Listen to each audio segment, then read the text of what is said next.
رسول اللہ صلی اللہ تعالیٰ علیہ وسلم کے چہرہ اقدس کے حوالے سے گزشتہ درس میں آپ نے سماعت کیا۔ اس کے بعد شیخ محقق شیخ عبدالحق محدث دہلوی علیہ الرحمہ نے حضور اکرم صلی اللہ تعالیٰ علیہ وسلم کی مبارک آنکھوں کا تذکرہ فرمایا، اور جس طرح اللہ تبارک و تعالیٰ نے آپ کے جسم کے دیگر تمام اعضاء کو کامل و مکمل اور بے حد ہی حسین پیدا فرمایا اور تخلیق فرمایا، جو ہی اللہ تبارک و تعالیٰ نے آپ کو نہایت ہی مبارک اور نہایت ہی حسین آنکھوں سے بھی نوازا، جس کے متعلق اعلیٰ حضرت امام الشاہ احمد رضا خان فاضل بریلوی علیہ الرحمہ فرماتے ہیں کہ جس طرف اٹھ گئی دم میں دم آ گیا، اس نگاہ عنایت پہ لاکھوں سلام۔ اور مزید فرماتے ہیں کہ مست آنکھیں رضا ماضافہ کی کجلے والی، مست آنکھیں رضا ماضافہ کی کجلے والی، گر میری سمت اٹھیں تو مقدر جاگے۔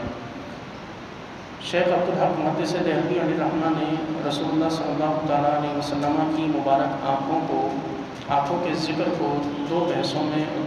میں تقسیم فرمایا۔ ایک بحث اور ایک جہت تو حضور کی آنکھوں کے تذکرے کی یہ ہے کہ حضور کی آنکھوں کی بناوٹ کیسی تھی، اور دوسری جہت اور دوسری بحث وہ اس انداز میں تھی کہ رسول اللہ صلی اللہ تعالیٰ علیہ وسلم کی آنکھوں میں جو دیکھنے کی قوت تھی، جو بصارت تھی، وہ اللہ نے آپ کو کس قدر عطا فرمائی۔ تو جہاں تک حضور اکرم صلی اللہ علیہ وسلم کی چشم مبارک یعنی مبارک آنکھوں کی بناوٹ کا اور ان کی وصف اور کیفیت اور حیت کا ذکر ہے، تو حضرت سیدنا علی المرتضیٰ رضی اللہ تعالیٰ عنہ سے روایت ہے، حضرت علی فرماتے ہیں کہ آپ کی مبارک آنکھیں بڑی اور آپ کی بھویں دراز تھیں، یعنی آنکھیں بڑی اور بھویں لمبی تھیں۔ اور آنکھوں کے بڑا ہونے کا مطلب یہ نہیں ہے کہ آنکھیں اس قدر زیادہ بڑی ہوں کہ باہر کو نکلی ہوئی ہوں، بلکہ آنکھوں کے بڑا ہونے کا جو ذکر کیا گیا، حضرت علی نے یہ ذکر فرمایا، شیخ محقق فرماتے ہیں اس سے مراد یہ ہے کہ آنکھیں چھوٹی نہیں تھیں، تنگ نہیں تھیں، بلکہ رسول اللہ صلی اللہ تعالیٰ علیہ وسلم کی آنکھیں متوسط، نہ زیادہ چھوٹی اور نہ بہت زیادہ بڑی کہ عجیب اور باہر کو نکلی ہوئی نظر آئیں، بلکہ درمیانی اور متوسط تھیں۔ ہمیں یہ یاد رکھنا چاہیے کہ رسول اللہ صلی اللہ تعالیٰ علیہ وسلم کو اللہ تبارک و تعالیٰ نے ہر چیز میں متوسط یعنی توسط اور اعتدال کے ساتھ اللہ تعالیٰ نے حضور اکرم صلی اللہ تعالیٰ علیہ وسلم کو تخلیق فرمایا ہے، یعنی آپ کے جسم کے جن اعضاء کا بھی ذکر ہوگا، ان تمام اعضاء میں جو سب سے بنیادی چیز اور بات اور اہم بات جو نظر آئے گی وہ یہ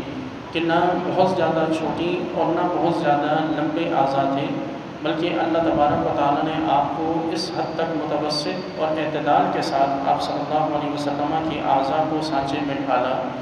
کہ نہ تو چھوٹا ہونے کی وجہ سے برے لگتے اور نہ ہی بڑا ہونے کی وجہ سے عجیب محسوس ہوا کرتے۔ حضور اکرم صلی اللہ علیہ وسلم کی مبارک آنکھوں کے حوالے سے ایک اور لفظ اشکل العینین کا آیا ہے، جس کا مطلب یہ ہے کہ آپ کی مبارک آنکھوں میں سفیدی کے ساتھ سرخ رنگ کے ڈورے تیرا کرتے تھے، اور یہ کسی بھی آنکھ کے حسن کا کمال ہوتا ہے کہ اس کی کسی آنکھ میں سرخ رنگ کے ڈورے تیرتے ہوئے نظر آئیں۔ یوں ہی رسول اللہ صلی اللہ تعالیٰ علیہ وسلم کی آنکھوں کے حوالے سے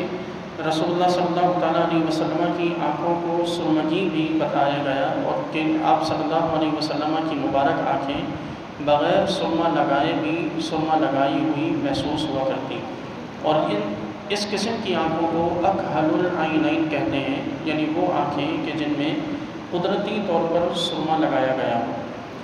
دوسری بحث حضور اکرم صلی اللہ تعالیٰ علیہ وسلم کی بصارت یعنی قوت بصارت اور آپ صلی اللہ علیہ وسلم کی بینائی کی ہے۔ تو جہاں تک حضور کی قوت بصارت کی بات ہے تو اس کے لیے تو ہمارے لیے صرف اتنا ہی جان لینا کافی ہے کہ آپ صلی اللہ علیہ وسلم کو اللہ نے وہ طاقت اور قوت دیکھنے کی عطا فرمائی کہ حضور مسجد نبوی میں بیٹھ کر آپ علیہ الصلاۃ والسلام ساتوں آسمانوں کے پار عرش معلیٰ کو دیکھ لیا کرتے ہیں۔ آپ صلی اللہ تعالیٰ علیہ وسلم کو اللہ تعالیٰ نے وہ قوت اور وہ بصارت عطا فرمائی کہ قاضی ایاز مالکی علیہ الرحمہ اپنی کتاب الشفا میں فرماتے ہیں کہ حضور ثریا میں موجود 11 ستاروں کو گن لیا کرتے تھے، اور یہ اس قدر یعنی ثریا یہ آپ صلی اللہ تعالیٰ علیہ وسلم کا ان کو وہاں موجود ستاروں کو دیکھنا اور آپ صلی اللہ تعالیٰ علیہ وسلم کا ان کی گنتی فرما لینا، یہ یقیناً حضور اکرم علیہ السلام کی قوت بصارت ہے۔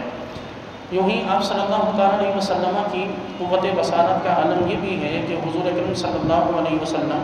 جس طرح اپنے سامنے دیکھا کرتے، آپ علیہ السلام اسی طرح اپنے پیچھے بھی دیکھ لیا کرتے تھے۔ آپ علیہ السلام اپنے صحابہ کرام کو کہ جو حضور کے پیچھے نماز پڑھا کرتے تھے، حضور علیہ السلام انہیں بار بار تنبیہ فرماتے کہ تم مجھ سے پہلے رکوع میں مت جایا کرو، مجھ سے پہلے سجدہ مت کیا کرو، میں اپنے آگے بھی اسی طرح میں اپنے پیچھے بھی اسی طرح دیکھتا ہوں کہ جس طرح کے اپنے آگے دیکھا کرتا ہوں۔ اب یہ یقیناً ان صحابہ کے لیے بڑی حیرت کی بات تھی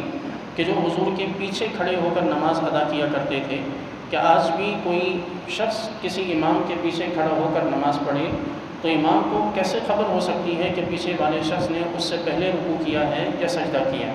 جبکہ حضور اکرم صلی اللہ علیہ وسلم تنبیہ فرما رہے ہیں